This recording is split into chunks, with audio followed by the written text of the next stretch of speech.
Hello everyone, আজকে আমরা যেটা পড়বো হচ্ছে দ্য মডেল মিলিয়নার, অস্কার ওয়াইল্ডের লেখা। এটা হচ্ছে ক্লাস 11 এর ফার্স্ট সেমিস্টারের একটি প্রোজ।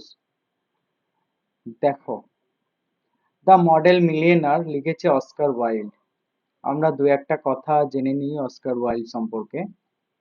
অস্কার ওয়াইল্ড, যার জন্ম 1854 সালে এবং মারা যায় 1900 সালে, was an Irish poet, playwright, novelist and short story writer.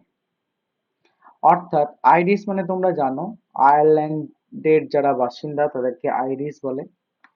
তো তিনি একজন আইরিশ পোয়েট ছিলেন, অর্থাৎ আয়ারল্যান্ডের একজন কবি ছিলেন, playwright, novelist.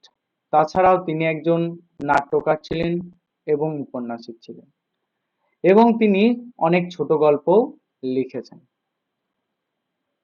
He is famous for his wit, humour, satire and clever observations about society. আর তাছাড়াও তিনি মূলত বিখ্যাত ছিলেন তার চতুরতা, তার হিউমার মানে হচ্ছে হাস্য কৌতুক, স্যাটায়ার মানে হচ্ছে বিদ্রূপ, মানে এই সমস্ত জিনিসগুলোর জন্য তিনি মূলত বিখ্যাত ছিলেন। তারপরে এখানে দেখো দেওয়া আছে বেশ কিছু তার ফেমাস ওয়ার্ক যেগুলো তিনি লিখেছেন। The picture of Dorian Gray, the importance of being Earnest, the happy prince, এটা তো তোমরা পড়েছো, সম্ভবত ক্লাস 8-এ আছে একটা প্রোজ, নাটকের আকারে দেওয়া আছে, the happy prince. The selfish giant, এটাও খুব সুন্দর একটা প্রোজ, আগেকার সিলেবাসে সম্ভবত ক্লাস 9-এ ছিল মনে হয়, আগের সিলেবাসে। তারপরে দ্য ক্যান্টারভাইল ঘোস্ট, এইগুলো তার লেখা বেশ কিছু জনপ্রিয় কাজ। দেখো এখানে অ্যাবাউট দ্য স্টোরি কি বলেছে দেখো। The model millionaire is a short story by Oscar Wilde. তো এই যে প্রোজটা, এটা হচ্ছে একটা শর্ট স্টোরি, অস্কার ওয়াইল্ডের লেখা। It combines humour, irony, surprise and moral values. Sorry, এই গল্পের মধ্যে আমরা কি কি দেখতে পাবো? হিউমার দেখতে পাবো। হিউমার মানে হচ্ছে হাস্য কৌতুক। আইরনি আমরা দেখতে পাবো, এটা একটা লিটারেরি টার্ম, তোমরা জানো আইরনি। আর আমরা অনেক সারপ্রাইজিং এলিমেন্ট এখানে দেখতে পাবো, এবং মোরাল ভ্যালুজ আমরা এখানে দেখতে পাবো, নৈতিক যে মূল্যবোধ সেটাও আমরা এই গল্পের মধ্যে দেখব। The story revolves around Hughie Erskine, অর্থাৎ এই গল্পটা মূলত গড়ে উঠেছে কাকে নিয়ে? হিউই আর্টসকাইনকে নিয়ে। এই হিউই আর্টসকাইনই হচ্ছে এই গল্পের প্রধান চরিত্র। তোমরা এটাকে বলতে পারো একজন ভিখারি হিরো বলতে পারো আর কি। A poor but kind hearted young man, একজন দরিদ্র কিন্তু খুব দয়ালু মনের একজন মানুষ। আমি আগেই বললাম যে ভিখারি hero. And Baron Hausberg, a very wealthy man. আর অন্যতম আর একটা, মানে সব থেকে অন্যতম একটা ইন্টারেস্টিং ক্যারেক্টার বলতে পারো Baron Hausberg, a very wealthy man, যে খুব ধনী একজন ব্যক্তি। ইজ ডিসগাইজড অ্যাজ এ বেকার, যে এই গল্পের মধ্যে একজন ভিখারির ছদ্মবেশ ধরে থাকবে বা ভিখারির বেশে আত্মপ্রকাশ করবে, আমরা প্রথমেই দেখবো গল্পে। তো এই ছিল এই গল্প সম্পর্কে। এরপরে দেখো বলছে সেটিং অফ দা স্টোরি, এই গল্পটা কোথায় গড়ে উঠেছে। The story is set in London, গল্পটা মূলত লন্ডন শহরে গড়ে উঠেছে। Mainly among the wealthy and fashionable society of the time, অর্থাৎ সেই সময়কার এক মানে কি বলবো, উচ্চ এবং ফ্যাশনেবল একটা সোসাইটিকে নিয়ে গড়ে উঠেছে। তারপরে বলছে the contrast between rich and poor is important to the story. আর এই গল্পের মধ্যে সবসময় আমরা একটা কন্ট্রাস্ট দেখতে পাবো। কার সাথে কন্ট্রাস্ট? না, রিচের সাথে পোরের, অর্থাৎ ধনীদের সাথে গরিবদের একটা বৈপরীত্য এখানে আমরা লক্ষ্য করবো এই গল্পের মধ্যে। Wilde uses this contrast to show that appearance does not always reveal a person's true identity or worth. এই গল্পে অস্কার ওয়াইল্ড এই কন্ট্রাস্টটা ব্যবহার করেছে এটা দেখানোর জন্য যে আমরা কোনো ব্যক্তির বাহ্যিক যে জিনিসটা আমরা দেখি, বাইরে থেকে কোনো ব্যক্তিকে আমরা যেটা দেখি, কিন্তু প্রকৃতপক্ষে সেই ব্যক্তি সেটা নাও হতে পারে। যেমন একটা জনপ্রিয় কথা আছে যে ডোন্ট জাজ any book by its cover, মানে বইয়ের কভার দেখে তার বইটাকে, মানে সেই বইটাকে বিচার করা উচিত নয়। ঠিক সেভাবে বাইরে থেকে কোনো একজন ব্যক্তি দেখতে কেমন সেটা দেখে কিন্তু আসলে সেই ব্যক্তি কেমন সেটা বিচার করা উচিত নয়। এটা আমরা এই গল্প থেকে বুঝতে পারবো। আচ্ছা, তারপর বলছে সোশ্যাল ব্যাকগ্রাউন্ড। এই গল্পের সোশ্যাল ব্যাকগ্রাউন্ডটা কি? The story reflects a society, অর্থাৎ এই গল্পটা একটা সমাজকে তুলে ধরে। In which money, wealth, social position and marriage were closely connected, যেখানে অর্থ, সম্পদ এবং সামাজিক অবস্থান এবং বিবাহ বন্ধনের ক্ষেত্রে এক বিশেষভাবে সংযুক্ত। যেটা সত্য আমাদের বর্তমান সমাজেও তাই, যে বিবাহের জন্য, ম্যারেজের জন্য সবসময় কোনো একজন ব্যক্তির তার টাকা পয়সা, তার সম্পত্তি, সামাজিক দিক থেকে সে কোন পজিশনে অবস্থান করে, সমাজে তার মূল্যবোধ কতটা, এইসব জিনিসগুলো ম্যাটার করে। সেটা আমরা এই গল্পের মধ্যে দেখতে পাবো। আচ্ছা, Huey is unable to marry Laura. আচ্ছা, লরা একটা নতুন ক্যারেক্টার আমরা পেলাম, লরা মার্টন। এর পুরো নাম হচ্ছে লরা মার্টন, এই গল্পের লেডি ক্যারেক্টার, তোমরা হিরোইন বলতে পারো আর কি। এই যে হিউই আর্স্কিন, আমাদের ভিখারি হিরো, তার যে বিলাভিট বলতে পারো, যার নাম হচ্ছে লরা মার্টন, মানে তাকে বিয়ে করতে পারবে না। মানে আমাদের হিরো হিউই আর্স্কিন এই লরা মার্টনকে বিয়ে করতে চাইবে কিন্তু পারবে না, কারণ he does not have enough money, তার কাছে যথেষ্ট টাকা পয়সা ছিল না, যার জন্য ওই লরার বাবা হিউইর সাথে বিয়ে দিতে চাইবে না। This introduces an important social issue. অবশ্যই এটা একটা গুরুত্বপূর্ণ সামাজিক একটা ইস্যু বলতে পারো, প্রবলেম বলতে পারো। অবশ্যই কোনো ছেলের যদি টাকা পয়সা, সামাজিক ভ্যালু, তার যদি মানে অর্থ সম্পদ না থাকে, তাকে কেই বা বিয়ে দেবে আর কি। Financial status can influence relationships and social acceptance. এই জিনিসটাই গল্পের মধ্যে তুলে ধরা হয়েছে যে কোনো একজন ব্যক্তির তার অর্থনৈতিক যে স্ট্যাটাস, সেটা যে কোনো সম্পর্ককে প্রভাবিত করে এবং সামাজিকভাবেও তাকে গ্রহণ করা বা না করা সেটা নির্ভর করে তার টাকা পয়সা এবং সম্পত্তির উপর। আচ্ছা, title, meaning of the title. এই টাইটেলটার মিনিং কি, এর অর্থটা কি? The model millionaire.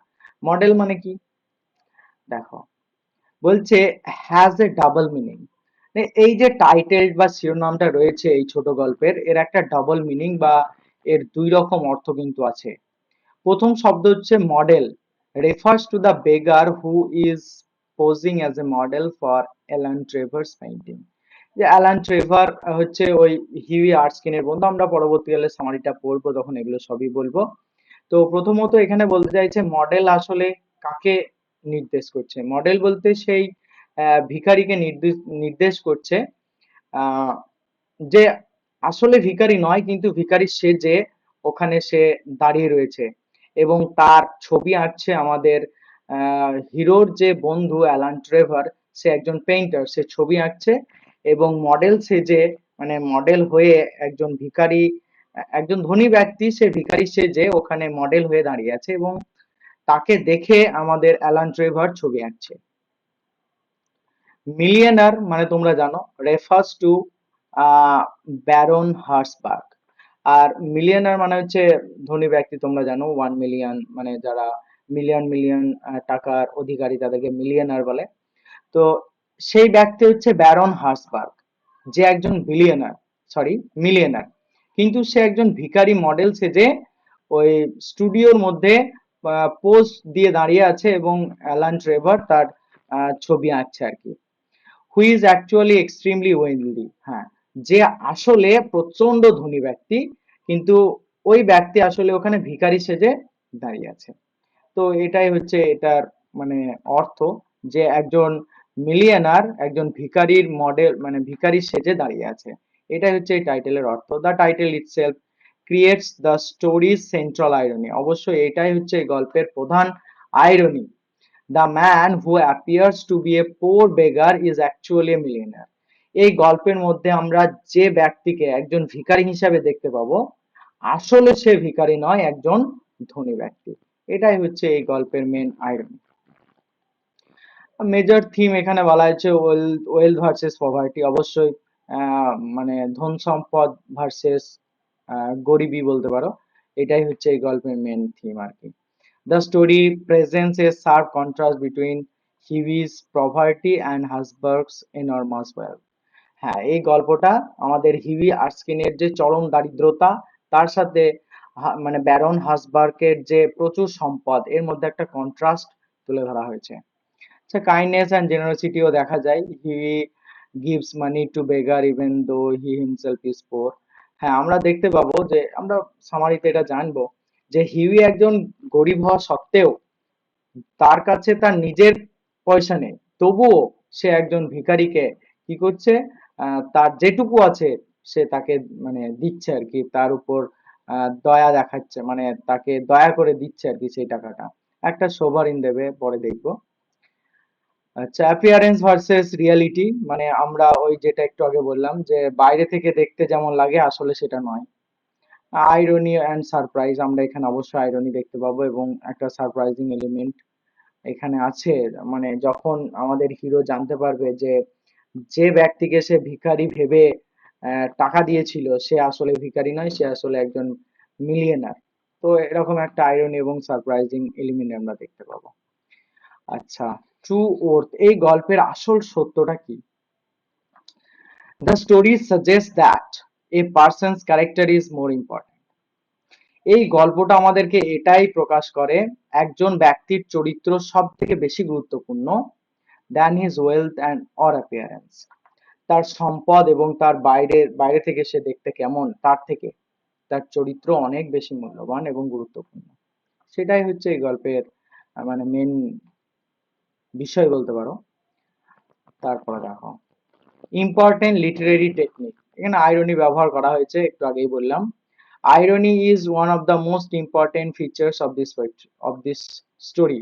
এই গল্পের অন্যতম প্রধান একটা ফিচার্স মানে বৈশিষ্ট্য হচ্ছে আইরনি।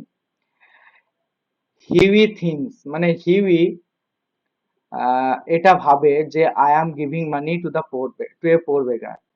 মানে হিউই আর্স্কিন সে ভাবলো যে আমি একজন গরিব এবং দরিদ্র ভিখারিকে কিছু পয়সা দিয়ে সাহায্য করলাম। বাট দ্য রিয়েলিটি ইজ, কিন্তু আসল বাস্তব হচ্ছে আলাদা। He is giving money to a millionaire, আর আসলে সে তাকে টাকা দিচ্ছে কাকে, একজন মিলিয়নারকে। তো এটাই হচ্ছে আইরনি আর কি। চলো এই গল্পের সামারিটা দেখি, তাহলে আমরা বুঝতে পারবো গল্পটা আসলে কি। The model millionaire is a humorous and touching short story by Oscar Wilde. It tells us that true kindness and generosity are more valuable than wealth or social status. তো এই যে গল্পটা একটা হাস্যকৌতুক এবং মনকে ছুঁয়ে যাওয়ার মতো একটা গল্প, যেটা অস্কার ওয়াইল্ড লিখেছে, এবং এই গল্পের মধ্যে এই জিনিসটাকে তুলে ধরা হয়েছে যে প্রকৃত দয়ালুতা এবং উদারতা অনেক বেশি মূল্যবান তার ধন সম্পদ এবং তার সামাজিক স্টেটাসের থেকেও। এইটা আমরা এই গল্পের মধ্যে দেখবো। The story is about Hughie Erskine, আগেই বললাম এই গল্পটা মূলত হিউই আর্স্কিনকে নিয়ে গড়ে উঠেছে। মানে এই গল্পের প্রধান চরিত্র একজন হ্যান্ডসাম, বলেছে দেখো, a handsome and charming young man, একজন দেখতে সুন্দর এবং অ্যাট্রাকটিভ যুবক হিউই আর্স্কিন, সেই হচ্ছে এই গল্পের প্রধান চরিত্র। Although he is pleasant and well liked, he is poor and has no regular income. সে যদিও সে অনেকটা মনোরম এবং খুব ভালো এবং জেন্টেল প্রকৃতির ছেলে, যাকে সবাই পছন্দ করে, কিন্তু সে খুব দরিদ্র, সরি সে খুব দরিদ্র এবং তার কোনো মানে রেগুলার ইনকাম কিন্তু তার নেই। He is he is in love with Laura Merton. এবং তিনি অর্থাৎ আমাদের যে ভিখারি হিরো লরা মার্টন নামে একটি মেয়েকে সে ভালোবাসে। But Laura's father refuses to let them marry until Hughie has 10,000 pounds. কিন্তু যেটা স্বাভাবিক হয়ে থাকে, লরার বাবা কিন্তু তাদের বিয়ে মেনে নেয় না বা তাদেরকে বিয়ে করতে দেয় না যতক্ষণ না পর্যন্ত হিউই আর্স্কিনের কাছে 10,000 পাউন্ড অর্থ সে জোগাড় করতে পারে। One day Hughie visits his friend Alan Trevor. একদিনকে আমাদের ভিখারি হিরো হিউই, তোমরা মানে এখন আমি ভিখারি হিরো বলছি বলে, হিউই তার বন্ধু অ্যালান ট্রেভারের সাথে দেখা করতে যায়, যে একজন পেইন্টার। মানে আমাদের হিরোর যে বন্ধু অ্যালান ট্রেভার সে একজন painter. Trevor is painting a picture of an old বেগার, এবং সেখানে গিয়ে দেখে তার বন্ধু একজন বৃদ্ধ ভিখারির ছবি আঁকছে। Huey feels sorry for the বেগার and believing that the man is genuinely poor gives him a sovereign. আর সেখানে গিয়ে হিউই সেই বৃদ্ধ ভিখারিকে দেখে খুব মায়া হয় তাকে দেখে, এবং সে তাকে আসলেই গরিব ভেবে তাকে একটা সোভারিং এবং কয়েকটা কপার কয়েন দিয়েছিল, এখানে যদি উল্লেখ করা নাই, বইয়ের মধ্যে আছে, তোমরা দেখবা। He has he has very little money himself, but he cannot bear to see someone suffering. যদিও হিউইর কাছে খুব কমই টাকা ছিল, কিন্তু তবুও তার মনটা এতটাই উদার ছিল যে সে এই তার এই করুণ অবস্থা দেখতে পাচ্ছে না। তাই সে তার কাছে যেটুকু ছিল সে সেটা দিয়ে তাকে সাহায্য করলো। কিন্তু মজার বিষয় হচ্ছে সে যাকে সাহায্য করছে ভিখারি ভেবে সে আসলে ভিখারি নয়। দেখো পরে বলেছে, লেটার হিউই লার্নস এ সারপ্রাইজিং ট্রুথ। পরবর্তীকালে হিউই এক আশ্চর্য রকম সত্য জানতে পারে। দ্য বেগার, মানে যাকে সে ভিখারি ভেবে টাকা দিল, ইজ অ্যাকচুয়ালি ব্যারন হাসবার্গ। সে হচ্ছে একজন বিখ্যাত ব্যক্তি, Baron Hausberg, one of the richest men in Europe. ইউরোপের অন্যতম একজন ধনী ব্যক্তি, who was posing as a beggar for Trevor's painting, এবং সে সেই ট্রেভারের স্টুডিওতে একজন ভিখারি সেজে সে পোজ দিয়ে দাঁড়িয়েছিল ছবি আঁকার জন্য। The next day Baron Habsburg sends Hughie a wedding gift of 10,000 pounds, exactly the amount Hughie needs to marry Laura. আর পরের দিনকে ব্যারন হাসবার্গ তার উদারতা এবং দয়ালুতা দেখে মুগ্ধ হয় এবং তার ওয়েডিং গিফট হিসাবে তাকে ঠিক 10,000 পাউন্ড সে দান করে, যেটা আমাদের হিরো হিউই আর্স্কাইনের একদম প্রয়োজন ছিল তার বিলাভেড লরা মার্টনকে বিয়ে করার জন্য। এই হচ্ছে গল্পের সামারি। দেখো এখানে কুইক এক্সাম মাস্টার নোট আমি একটু লিখেছি, দেখো পরপর জিনিসগুলো, অথর কে ছিল, এটা কি জাতীয় গল্প, মানে কি জাতীয় টেক্সট, এটা একটা শর্ট স্টোরি, এর সেটিংটা কোথায়, লন্ডন, এই গল্পের প্রধান চরিত্র কে, হিউই আর্স্কিন, এবং তার লেডি লাভ মানে লাভ ইন্টারেস্ট হচ্ছে লরা মার্টন, সেই পেন্টার কে ছিল তার বন্ধু অ্যালান ট্রেভার, মিলিয়নার কে ব্যারন হাসবার্গ, এবং মেন কনফ্লিক্ট কি এখানে, এই গল্পের মধ্যে কি ইনসিডেন্টস কি আছে এখানে, এর টুইস্ট আসলে কি, এর টুইস্টটা কি আমরা দেখলাম যে the beggar is actually Baron হাসবার্গের মিলিয়নার, মানে যাকে আমাদের হিরো ভিখারি ভেবে টাকা দিল সে আসলে একজন মিলিয়নার, এটা হচ্ছে মেন টুইস্ট। আর রেওয়ার্ড হিসাবে তাকে ঠিক 10,000 পাউন্ড তাকে দিল আর কি, হাসবার্গ আমাদের একে দিল হিরোকে। আর এই গল্পের প্রধান যে বার্তা, যেটা আমি আগে আলোচনা করেছি, যে kindness, generosity and good character are more valuable than wealth and outward appearance. মানুষের দয়ালুতা, উদারতা এবং তার সৎ চরিত্র অনেক বেশি মূল্যবান তার সেই মানুষের সম্পদ এবং তার আউটলুকের থেকে। এটাই হচ্ছে এই গল্পের সামারি, তোমাদেরকে সংক্ষেপে বোঝানোর চেষ্টা করলাম, যেটা এক্সামের দিক থেকে অনেক ইম্পর্টেন্স। তো তোমাদের কেমন লাগলো ভিডিওটি, অবশ্যই তোমরা লাইক করো, এবং ভালো লাগলে চ্যানেলটিকে সাবস্ক্রাইব করো এবং শেয়ার করো। তো দ্যাটস ইট।